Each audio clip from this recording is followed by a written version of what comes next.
Thanks, Mr. Chairman. Je voudrais d'abord remercier le Haut Commissariat au plan d'avoir organisé cette conférence importante et d'avoir invité le Conseil de la communauté marocaine à l'étranger à participer à vos travaux.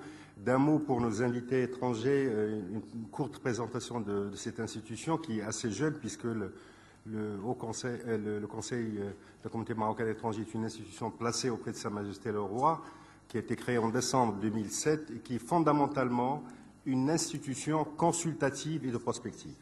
Il y a un ministère chargé de la communauté marocaine à l'étranger, dont Monsieur le Président a rappelé l'importance, mais donc notre institution est fondamentalement une institution constituée de migrants marocains ou d'ascendance marocaine vivant à l'étranger et qui se réunit régulièrement pour émettre des avis consultatifs, pour améliorer les politiques publiques marocaines en direction de cette population, amplifier leur contribution au développement du Maroc et aussi réfléchir de manière prospective sur cette problématique que Monsieur le Président vient d'introduire. Je partirai, Monsieur le Président, de là exactement où vous avez terminé votre introduction remarquable, qui est comment, non seulement, me semble-t-il, faire que la mobilité humaine, phénomène inévitable, soit géré, mais en même temps en essayant de défendre l'idée que la mobilité humaine est un élément essentiel de l'histoire de l'humanité, du développement de l'humanité, et un élément essentiel qui peut être un gage, disons, d'amplification des projets de développement. D'un mot aussi rapide que possible, comment aujourd'hui la migration marocaine, de manière générale, l'immigration humaine, quelles sont les mutations principales auxquelles nous avons assisté en une trentaine d'années? Je dirais que le premier élément est bien évidemment la mondialisation de ce phénomène migratoire qui a été rappelé. Aujourd'hui, la majorité des pays du monde sont des pays d'émigration, d'émission de flux humains, de passage, de transit, mais aussi qui sont devenus des pays récepteurs, y compris des pays qui sont confrontés à de graves problèmes de développement et à des graves problèmes sociaux et économiques. Aujourd'hui, la question migratoire est posée. Il n'y a plus de flux sud-nord seulement, ces flux sud-nord continuent, mais les flux sud-sud s'amplifient de jour en jour et sont appelés à s'amplifier. Nous connaissons les causes qui sont à l'origine de ce phénomène, notamment l'émergence des pays pétroliers à partir des années 70 comme pays récepteurs. Il y a aussi l'émergence et la consolidation des politiques de contrôle des flux. Aujourd'hui, tous les États, y compris un État comme le Maroc, l'Algérie ou la Tunisie, mais d'autres pays d'Afrique subsaharienne, se sont dotés, à la suite des pays du Nord, de législations de plus en plus drastiques pour contrôler les flux des êtres humains, le développement des conflits régionaux, etc. etc. Aujourd'hui, l'humanité est partagée en deux. Il y a des personnes qui circulent de plus en plus rapidement au niveau international. Il y a une partie des populations, la majorité de la population, qui est assignée à résidence. Vous prenez l'exemple, par exemple, du développement de la politique des visas au niveau international pour voir qu'il y a une partie qui circule et une grande partie qui est assignée à résidence. Donc, mondialisation des flux, féminisation des flux. Aujourd'hui, plus de 50% des migrants du monde sont des migrantes qui sont confrontées à des problèmes particuliers. Troisième élément essentiel et durable, c'est ce que j'appelle le processus de sédentarisation contrarié et complexe. C'est-à-dire que les populations qui ont immigré sont en train de s'enraciner dans les pays de résidence, même parfois en situation irrégulière, sont en train de s'intégrer, comme on dit, dans les pays de résidence, mais ces processus sont des processus conflictuels, complexes, avec des avancées, mais aussi des régressions. Deux autres éléments essentiels que vous connaissez les uns et les autres, c'est bien évidemment le vieillissement des premières générations de migrants. Aujourd'hui même, ce week-end, c'est pour ça que je ne pourrais pas rester avec vous, nous organisons à Casablanca un colloque international sur les retraités marocains, en partenariat avec une douzaine d'associations de retraités marocains à travers le monde, et en même temps l'émergence dans tous les pays de résidence, y compris par exemple dans un pays comme le Maroc, même si c'est au niveau marocain, c'est 10 ans, ce n'est pas très important démographiquement, l'émergence des jeunes générations, des enfants de l'immigration, qui sont socialisés dans ces pays de résidence. Il y a enfin, bien évidemment, la persistance de l'immigration illégale comme phénomène fondamental au niveau international et l'amplification malgré toutes les politiques de contrôle. Aujourd'hui, le trafic des êtres humains est une des questions essentielles posées à la communauté internationale. Et enfin, ce qui est deux éléments paradoxaux qu'il faut souligner. Le premier, c'est celui de l'enracinement des migrants, mais en même temps le maintien de liens avec le pays d'origine. le maintien de liens affectifs, religieux, culturels très importants avec la terre quittée, même parfois à la deuxième, troisième, quatrième génération. Et surtout, phénomène essentiel qui me semble, et en même temps un défi et une ressource positive potentielle, c'est l'appartenance de ces migrants à deux ordres politiques et juridiques différents. Aujourd'hui, je peux être belge et marocain, néerlandais et marocain. Je peux avoir, y compris, et nous le voyons par exemple pour une partie pas très importante, mais une partie de la communauté marocaine résidant à l'étranger, des gens qui peuvent avoir trois nationalités, appartenir à trois sociétés, et y compris vouloir participer politiquement et économiquement à trois systèmes. Cette appartenance multiple gêne les États. Les États la supportent très difficilement.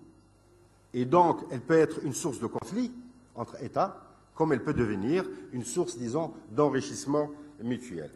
En deux mots, je crois que les deux éléments essentiels, c'est qu'on a affaire à la formation de diaspora et au développement d'un savoir-faire diasporique de plus en plus positif de mon point de vue, mais en même temps, l'immigration devient ce que j'appelle un objet politique chaud, polémique. Aujourd'hui, vous voyez bien que la question migratoire peut donner lieu à des conflits au sein des sociétés, peut être instrumentalisée politiquement lors des élections, nous le voyons ces jours-ci dans un pays comme la France. Elle peut aussi devenir un objet de tension entre États, de manière assez grave. Il y a encore des 2 ou 3 sommets euro-méditerranéens il y a quelques années, un des derniers qui était à Séville, la question par exemple de la gestion des rapatriements des personnes en situation irrégulière et peut donner lieu à des pressions parfois insupportables de certains pays du Nord à l'égard de pays du Sud comme le Maroc. Donc la formation de diasporas qui ont un savoir-faire réel, sur lequel je reviendrai très rapidement, et en même temps la politisation de la question de la migration, qui devient parfois une politisation conflictuelle, polémique, et qui peut donner lieu à des instrumentalisations partisanes. Alors, face à cette situation, brossée très très rapidement, quels sont aujourd'hui les outils et les instances de la gouvernance mondiale à notre disposition? Très rapidement, nous avons un référentiel international, disons en termes de valeurs, de référence en termes de droits humains.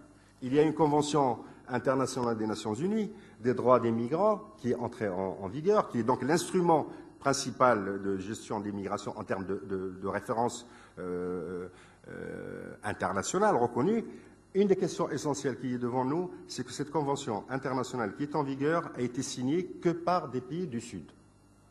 Aucun pays démocratique, aucun grand pays d'immigration démocratique au Nord n'a signé cette convention à ce jour.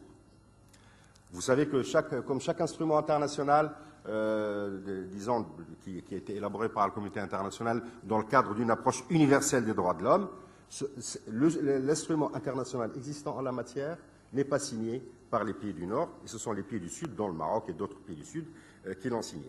Donc on a un instrument référentiel international, disons, d'une certaine manière impuissant, ou en tout cas incomplet.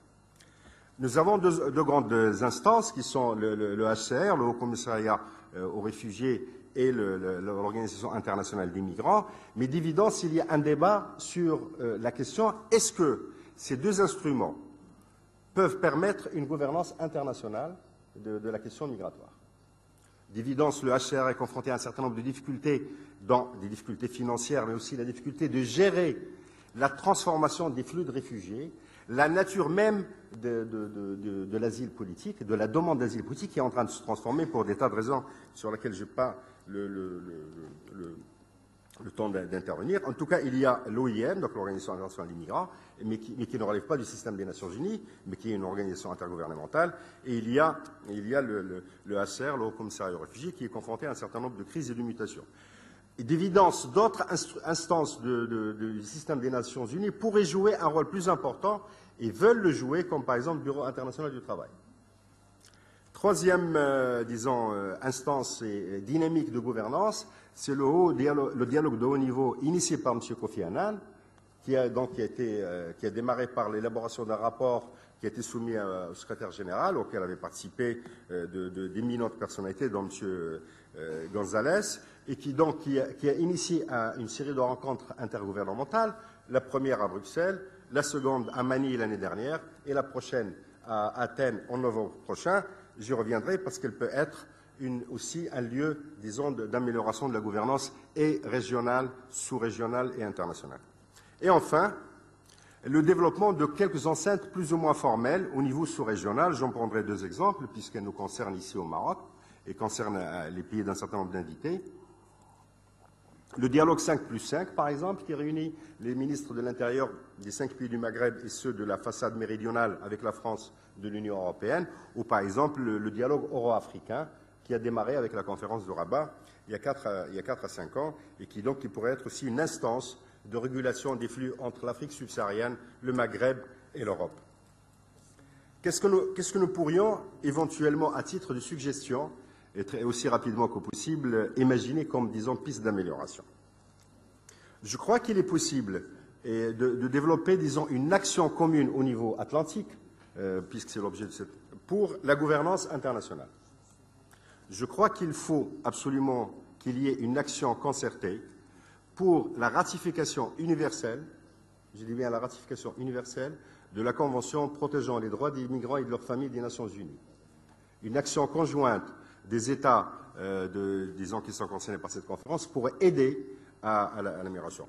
Deuxième chose qui semble évidente, c'est que ce dialogue de haut niveau, initié par M. Kofi Annan, peut être aussi une enceinte de développement d'une logique commune, d'une action commune. La conférence d'Athènes est déjà pour novembre, mais on peut, y compris, élaborer un certain nombre d'échéances et avoir en tout cas des modalités d'action commune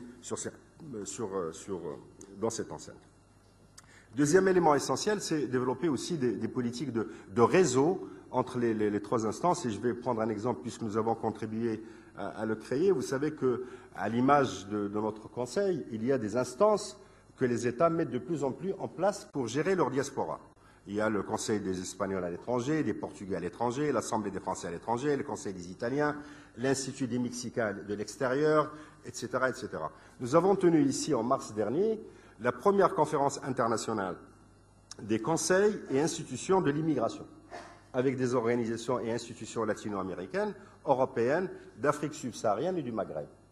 Et nous avons créé un réseau permanent, un comité de liaison permanent de ces conseils, avec notamment l'idée de voir comment, sur des problématiques communes, essayer de réfléchir ensemble. Ce comité de liaison permanent existe aujourd'hui. Il tient sa deuxième conférence en février prochain, ou fin février, début mars, sous présidence espagnole de l'Union européenne. Et je crois que ce genre d'instance peut être.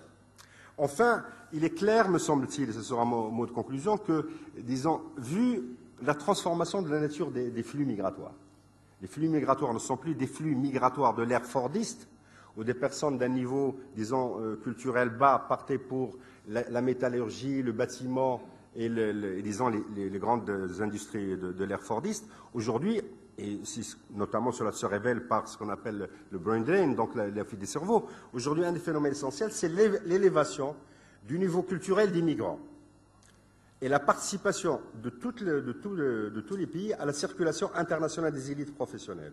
Aujourd'hui, vous pouvez trouver des jeunes femmes marocaines hautement qualifiées qui ont un très bon travail ici au Maroc et qui partent travailler 2 ans en Asie, 3 ans aux États-Unis, revenir en France et après revenir au Maroc.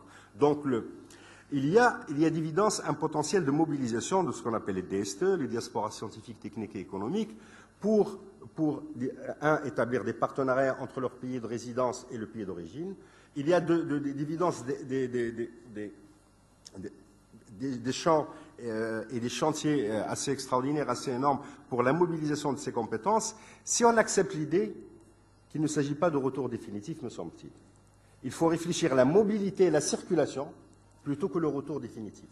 Et ça, je crois, c'est-à-dire la circulation. Et de ce point de vue, je crois qu'il y a en tout cas du travail. Nous avons au sein du Conseil, en ce qui nous concerne, un groupe DSTE, un groupe diaspora scientifique, technique et économique.